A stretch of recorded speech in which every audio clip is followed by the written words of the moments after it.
I'm here again and it's another lunch break. Habang nagla-lunch break, ano, magkukuta tayo para productive pa rin kahit naka-break, diba? So excuse me for eating while talking. Kasi syempre, wala naman tayong time lagi dahil may full-time job tayo. So, let's make use of our breaks to be productive and share some thoughts about recent issues that I think is relevant. Okay. Ay, ang subo lang ako. Okay. Ito lang ma-share yung thoughts ko about kay Attorney Regal Oliva. Sana kilala niyo siya. Pero sige, lagay ko dyan sa baba yung Facebook page niya para yung mga hindi kilala siya. Pero for sure, kilala niyo siya. Ayun nga. Kasi si Attorney Regal, binas siya ng malala ng mga Duterte supporters after nung isang content niya, after nung POV niya regarding interim release ni PRRD na dininay ng ICC. Ngayon, syempre kanya-kanyang mga sides ng interpretations nila and all. Pero, sa akin naman, yung sa akin lang, share ko. Nung hindi ko naman nabasa, yung napakinggan pala. Nung napakinggan ko kasi yun, yung honest na reaction ko, initial reaction ko, is na-hurt ako dun sa mga words na ginamit niya. Dun sa pagtawag niya ng parang something about defiance, ganon. Yung dating nag-dismiss ng due process ngayon ay nag-undergo ng due process and parang ano bang tawag doon sa yung statement niya parang conclusive ba ang tawag doon? For sure. Parang may conclusion na siya kaagad na para kasing ang tema is nung POV niya is that si ICC is tama yung decisions nila or due process nila ng pag-deny. Paano ko ba sasabihin? Basta parang ang POV is that si ICC is tama lang na nag-decide sila na i-deny yung interim release request ni PRRD kasi defiant daw yung mga supporters ni PRRD at saka yung family members, to be specific nga na-mention nila si VP Sara doon kasi nga they're 'di ba yung mga supporters ni PRRD were like calling out ICC and then we are like rallying, asking to bring him home, parang ganon. So, parang ganun ko rin siya naiintindihan yung ICC. To be fair naman kay Regal, ganun ko rin siya in-interpret yung POV niya. It's not because kasi ganito, ang hirap kasing ipaintindi din sa mga ibang supporters na yung POV ni Regal is parang nilagay niya yung sarili niya as part of ICC. So, syempre, ang magiging dating nun is parang nagfi-favor siya sa ICC. Kasi parang sinasabi niya na tama lang yung ginawa ni ICC. Parang ganon.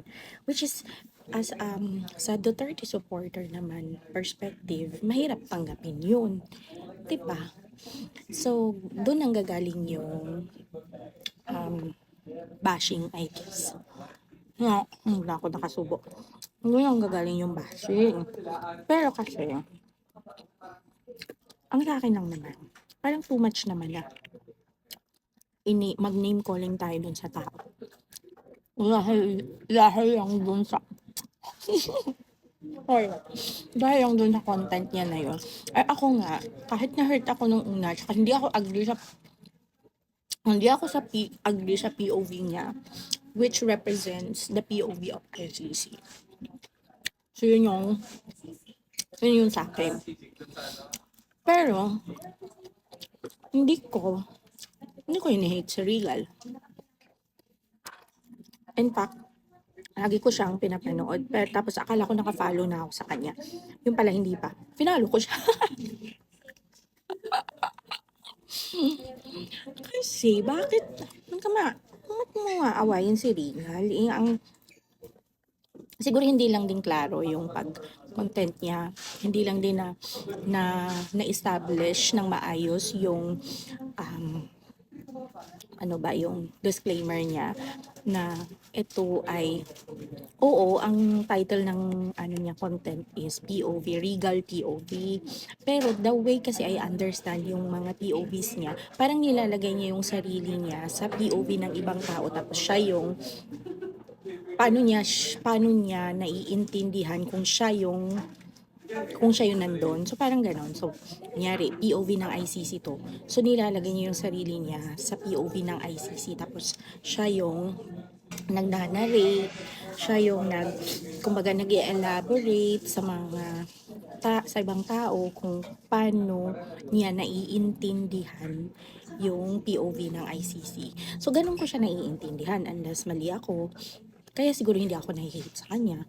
Yung iba siguro kasi iba yung pagkakaintindi nila ng Regal POV. Kaya naiinis sila. So, ayun lang naman. Ang sa akin,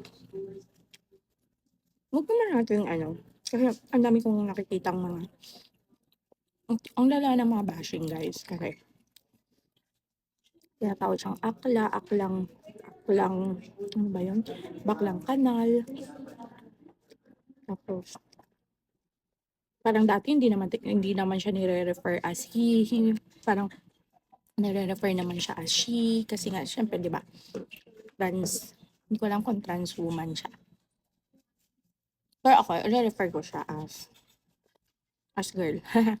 Silap ko yung LGBT community. Tapos, ayun. Sa akin lang naman. Then, again, sa akin lagi.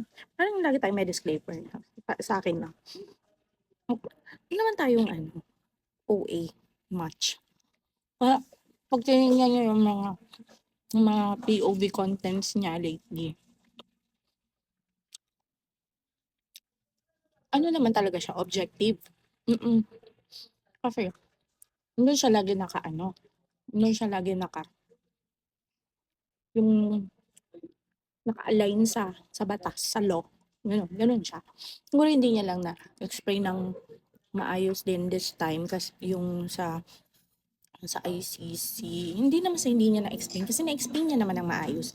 Siguro hindi lang masyadong relatable to other Filipinos or to the majority of the Filipinos, especially dun sa mga supporters ni President Duterte. Kasi international law to. And syempre, ang practice niya is Philippine law.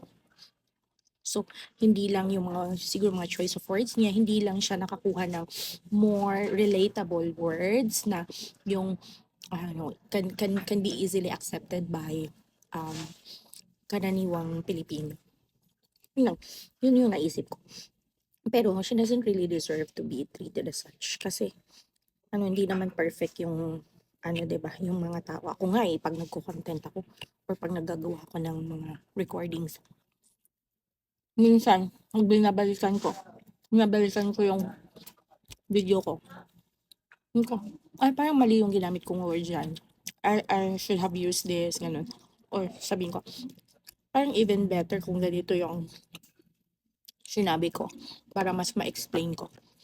Kaya, pwede mo, may comment naman, hindi niya naman disable, diba? Pwede ka mag-comment doon. Sa tingin mo yung, hindi ka agree, comment ka doon. Kaya nga sabi niya, do not attack the messenger. Diba? May issue ka, disagree ka doon sa messaging. Diba? Ganon. So, ayun. Tapos after nga nung malalang bashing 'no, medyo na rin, matagal-tagal naman na nangyari 'yun. Hindi lang ako nag-react kaagad ayoko maki-trend, ayoko maki-trend. Kaya kasi nag-o-observe ako, mga reactions ng ibang tao, especially yung mga lawyers. Kasi may siya, legal matters siya. So, although may initial reaction ako, but I just kept it to myself. Tapos mag-aantay ako ng mga ano, antay ako ng mga reactions ng mga lawyers para para may insights din ako bago ako mag-react as pangkaraniwang mamamayan, gano'n. So, ito na nga, merong meron ako napanood na fina-follow ko na lawyers, Attorney Libayan. Ang take niya do'n sa pagso-sorry ni Regal, kasi nag-sorry siya, In fairness naman at least sorry siya. Pero sinabi ni Regal, nag-apologize siya dun sa mga words na gamit niya kasi she may have used some hurtful words, ganun. Pero she still stand by her statements or points, parang ganun. Wait lang. So, ang take ni attorney is, kung wala kang ginawang masama, kung wala kang ginawang mali, bakit ka magsusorry? Ganon. Which is sa akin, it's a fair point. Pero depende kasi. Kasi sa akin na, ganun yung take niya. I'm not saying tama yun, I'm not saying mali yun. Yun yung take natin, yun yung opinion natin. So, everyone naman is entitled to their own opinion. Ang sa akin naman is, ako, kahit minsan nakakagawa tayo ng, nakakapagsalita tayo unintentionally, nakapanakit tayo. So, yung sinabi natin, hindi siya mali, hindi siya masama. It's a fact. It's factual. Like, siguro sinabi, kunyari ganito, sabi ko, uy, alam mo ba, sa tingin ko hindi bagay sa'yo yung makeup mo na yan kasi parang nagmukha kang clown sa paningin ko. So, sa akin, sa perception ko is, pangit ka talaga dun sa makeup mo, mukha kang clown.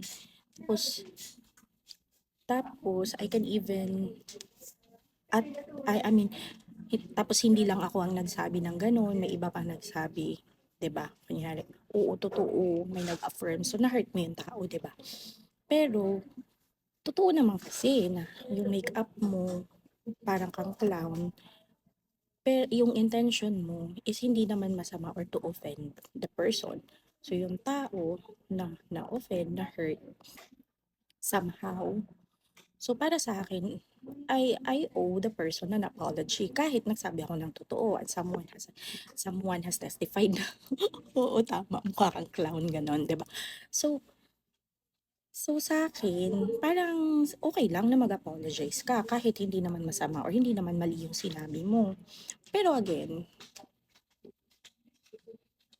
kanya-kanya tayong opinyon diyan sa pag-apologize. Sa'kin kahit hindi hindi masama yung ginawa mo, hindi mali yung sinabi mo, as long as unintentionally may na-hurt ka, parang hindi naman kawalan sa'yo na mag-apologize. So, I think to nanggagaling si Riga kasi nabash na naman siya ng malala after niya mag-sorry. Bakit pa ganun? Namang naaawa ako kay Riga. Totoo lang. Wait lang, inom ako.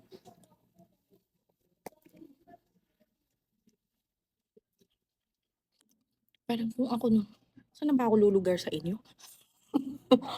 Oh, ano yung take niya? Attorney Libayan. Ay, Attorney Abayon naman. Ang dalawa kasi silang super love ko na attorney yung pinapalo. Kanya naman, may point din siya kasi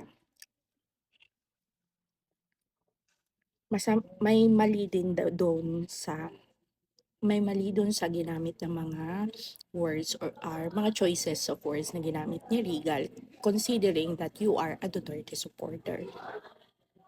So, paano ba nasabing Duterte supporter si Legal? Kasi nga, yung mga previous contents niya favorable sa mga Duterte. Plus, nag-ask siya ng endorsement kay PRRD, like, na-raise yung hand niya, ganon. Di ba yung pag may election, uso yung mga ganon. Pag ni-raise yung hand mo ng isang political figure, then that means that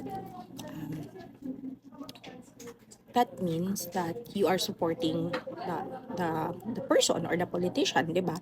Kaya ba't ka nang hingi ng endorsement sa kanya kung sa tingin mo, I mean, it doesn't make sense lang kasi na kaaway mo tapos sa kanya ka maghihingi ng endorsement. So parang technically it follows na if you ask the person an endorsement from I mean a political figure an endorsement, so parang it also follows that you support the person, yung mga visions niya, you share the same values, mga ganon. So ayun, so kaya siya sinasabihan na Duterte supporter. So yun yung perspective naman ni Attorney Abayon. So if you are a Duterte supporter, then you must have anticipated na pag sinabi mo tong mga words na to, eh may masasaktan ka na mga Duterte supporters. So ayun. So I think na parehas ng mga sides may point. Para sa akin na mga na isang karaniwang mamamayan, yung mga nag-observe lang sa mga pangyayari, tinatry na mag-analyze. Saka syempre, bilang someone na, alam mo yung gusto nating maging fair yung mga judgment natin sa mga bagay-bagay. Papakinggan natin lahat ng sides. Para sa akin talaga, hindi deserve ni Regal yung mga pambabashing na malala ng mga Duterte supporters. Kasi I for one bilang Duterte supporter, hindi ako agree sa mga ginagawa ng ibang Duterte supporters. Naiinis din ako. Naiinis ako sa mga ginagawa nila. Naiinis ako pero natatawa.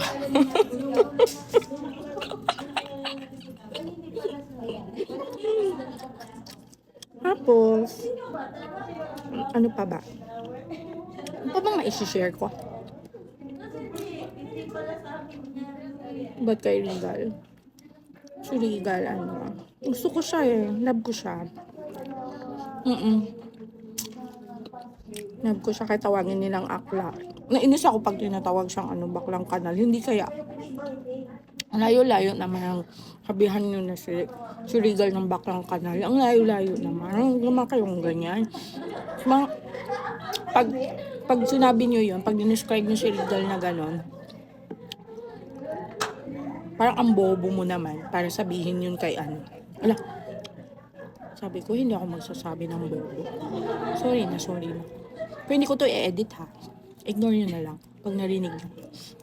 So, ayun lang naman. Kakain na muna ulit.